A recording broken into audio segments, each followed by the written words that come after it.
back as a seagull. We would often sit on the beach, and he would just look at those birds fly by and say, "What a life!" You know, you just go down, grab yourself a clam, smash it on the road, and eat it up. You know. So, you're right. We'll probably see some of those seagulls flying by down the Cape, and I'm gonna be wary if I should be approached by one, because it wouldn't be past Dennis to drop a little. As you said, he did have a little edge to him about that. So anyway, thank you very much, Kathy. And so our next speaker today will be Dave Shea.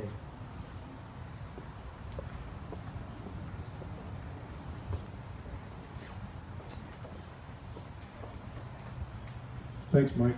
Thank you, Kathy.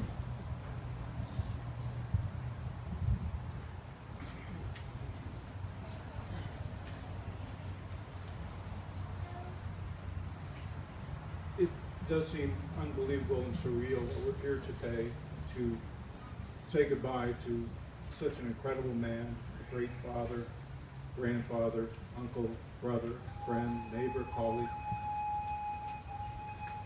Born on St. Patrick's Day, one had to know that that was the start of something grand, and it was. Surely they had a party in Boston on that day, the day that Dennis Patrick Moulton was born.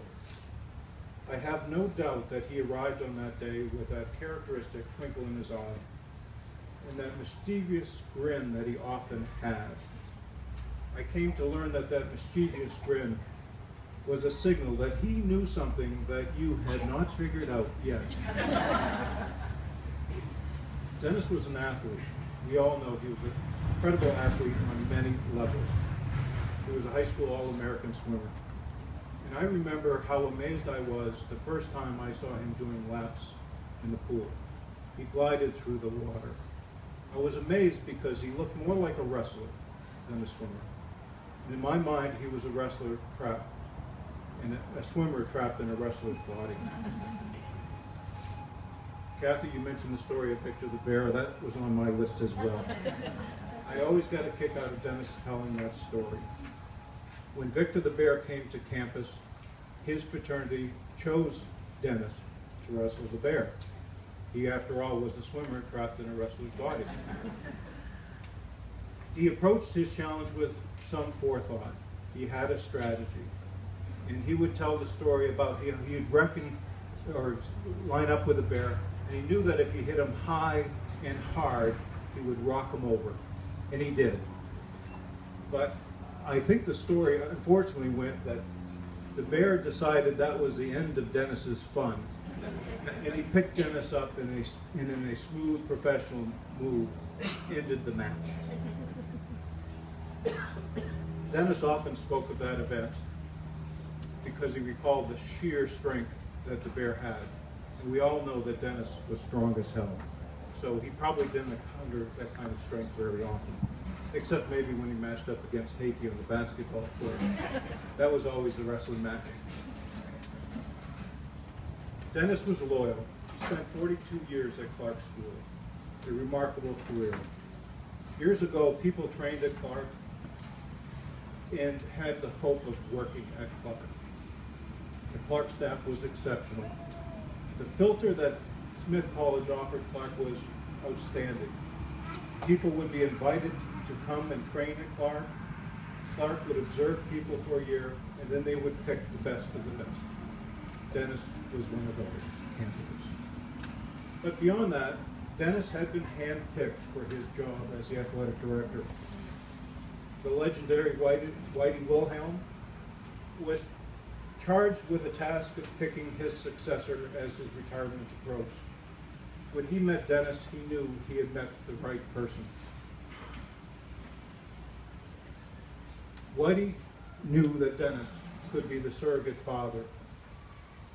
He could be the role model, and he could instill abilities and confidence in kids, whether or not they had the basic talents. It didn't matter. Regardless of their skill level, he built confidence in all of the kids.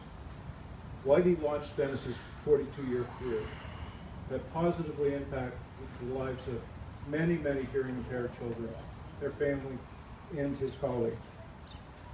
It is no surprise when you read his guest book that so many alumni speak of him as a father. Dennis was the best friend one could have. He was the type that if you had a problem of any type, he would listen and you could see the wheels turning. He was already figuring out a solution to help you. One of my earliest examples was in 1987 when the Shays transitioned over to Adams House. We shared the building with the Moultons on the other side. The apartment was in rough shape. Others had seen the apartment and declined it, but we saw it as an opportunity. We painted, we wallpapered, we stripped the lead-based paint out of the place. And the linoleum in the kitchen was disgusting. So I pulled it up and I was contending with the adhesive and I couldn't get it up from the floor. And Dennis recognized my struggle, and the next thing I knew is that in the kitchen was a professional sander with all the discs. Dennis knew that Clark had one, he knew where it was, and he made it happen. And that was Dennis. He didn't even ask, he just did it. He had the keen sense of recognizing a friend's need, and he knew how to go about taking care of that. 1987 was the beginning of a long relationship, nearly 20 years that we lived and shared our home. And the Moultons grew to be like family to us. Liz was our children's older sister. The boys looked up to Dennis Jr. and Jim. And then, when you share a house and a porch with somebody for 20 years, you get to know them well. The porch, after all, was the geometric center of campus, and both Dennis and I derived the strength from the cosmic forces that were centered there. Sitting on the porch, we came up with many discussions. Many creative thoughts evolved. Often we solved the problems of the campus and the world, at least in our own minds. The porch was a gathering place for the extended Clark community. When we were sitting out there, it was an invitation for people to stop by and chat. The porch was where the concept of the Moulton Shay 4th of July party was born and refined. Many of you attended those parties back in the day. Dennis was the architect and I was along for the ride. He knew that the key of having a good party was to keep the kids occupied and away from the tub. Yes, the tub. He had repurposed his tub, painted it red, white, and blue, filled it with ice, and it became a repository for beverages. It was the signature piece for our party, except for that artwork that was regifted or gifted by the McGinnises that we got one year and hung proudly. The party grew and grew and grew, and Dennis had the clever idea of moving that tub, which started at the porch, out to the center of the field. And we called it the Esplanade. The field was the Esplanade. And he knew that we needed better crowd logistics, and it was another Dennis Moulton strategic plan. Dennis would organize volleyball, kickball, basketball. He knew if the kids were busy, the adults were free to have a good time. The only problem with that party over the years was, as Bea and Kathy would recall, is standing out on the porch the morning of a party when it was threatening to rain. Did we go ahead with it, or did we pull the plug and cancel the event? You know, wondering what we would do with all those hamburgers and hot dogs. And then there were the fireworks. Many of the attendees at this party were the same ones that went to Myrtle Beach with us every year. 50 or 60 folks from Northampton would go to Myrtle Beach for April recess, and everybody would chip in and buy some fireworks on the way back. It was the biggest fireworks display in Northampton at that time. And we were very fortunate to have a friend park his cruiser at the base of Round Hill Road so that no ambitious rookie police officer would ruin our fun. The sparkler parade, the pyrotechnic display, they all continued until that one day where we thought we had burnt down Gaywood Hall. At 3 a.m., fire trucks lined Round Hill Road with red lights flashing. We both thought our careers were over.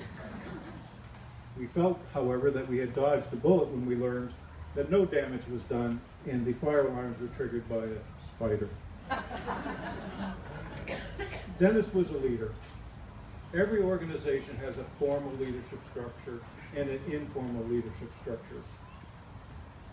Dennis was a leader among the Clark community. In his casual manner, he made his rounds, hitting all the coffee spots on both sides of the street. He was the most informed of all of us. Through his friendship and casual manner, he garnered the respect of all that worked at Clark. He was very influential, and his opinion was often sought out. One story that comes to mind relates to an event at Dennis Jerdigan's house. He was our president. And I remember sitting around with him after the event. We were enjoying a beer together. And he leaned into me and he said, "You know, Dave, we are just about ready to announce a very big celebrity leader to our capital campaign." He said, "It's going to be huge." As he spoke, I got the impression he wasn't going to tell me who it was. So I said, "Oh, are you talking about the baseball commissioner, Bart Giamatti?" And he was shocked. He almost fell out of his chair. What Dennis Jerdigan didn't realize was that Dennis and I had already discussed Bart on the porch and given him our stamp of approval. Dennis had many passions. He loved hockey. He loved to throw on a pair of skates and hit the ice or the rail trail. He loved the beach, harvesting clams, kayaking, and he grew to love NASCAR. He looked forward to his annual pilgrimage to Lake Long Pond, Pennsylvania with his friend Ray and his crew. And it was my pleasure to join the both of them, as well as Hafe and Chico, the last couple of years. They were probably watching the race together on Sunday. And I can hear them now analyzing a 13-car pilot. Due in part to Jimmy Johnson's blowout, they had to restart the race. And I can hear Ray saying, "Jesus, Dennis!"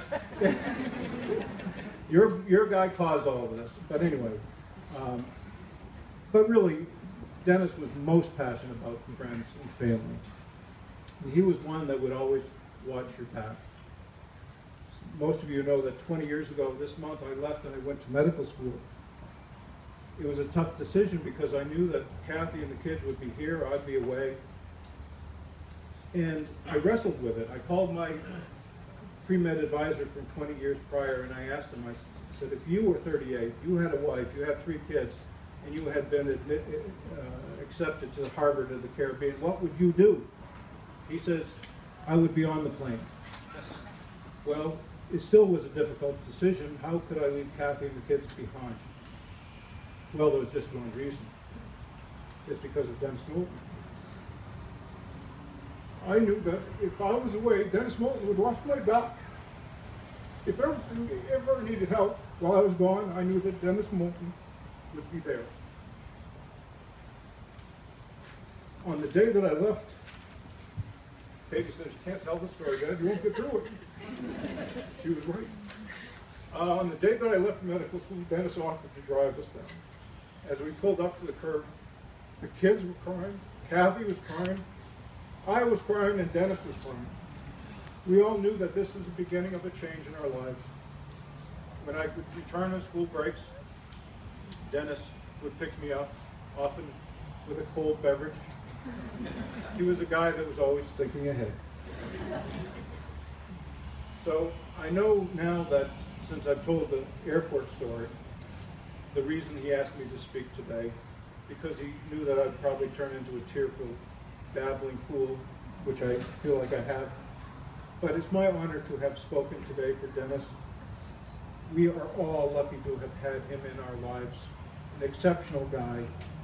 So it is my honor to speak today for Dennis, for a man that I love like a brother. Thank you.